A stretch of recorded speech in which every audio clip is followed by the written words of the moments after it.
తమ్ముడు, చెల్లెమ, అక్కయ్య, అన్నయ్య, అంకుల్, ఆంటీ, దేవుడు నిన్ను నన్ను అడుగుతున్న సూటి ప్రశ్న, దేవుడు సన్నిధిలోకి వస్తున్నాం, తగ్గింపు కలిగి ఉన్నామా?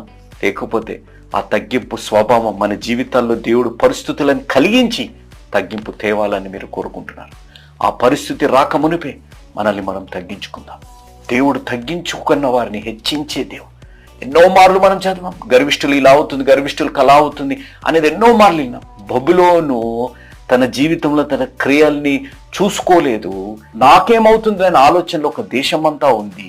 కానీ దేవుడు తగ్గింపు తీసుకుని వచ్చి ఈ హంబుల్ ఎంత భయంకరంగా వారి జీవితంలో తగ్గింపు తెచ్చారంటే ధూళితో సమానంగా వారిని దేవుడు చేశారు. ధూళితో ఎవరుంటారు అనగా పేదరికంలో ఉన్న వారు, వారి జీవితాలు అన్ని కోల్పోయిన వారు ధూళితో సమానంగా బ్రతికే బ్రతుకులు వాళ్ళ జీవితాలు. అంత భయంకరమైన పరిస్థితుల్లో బబులోను దేశాన్ని దేవుడు తీసుకుని వచ్చారు.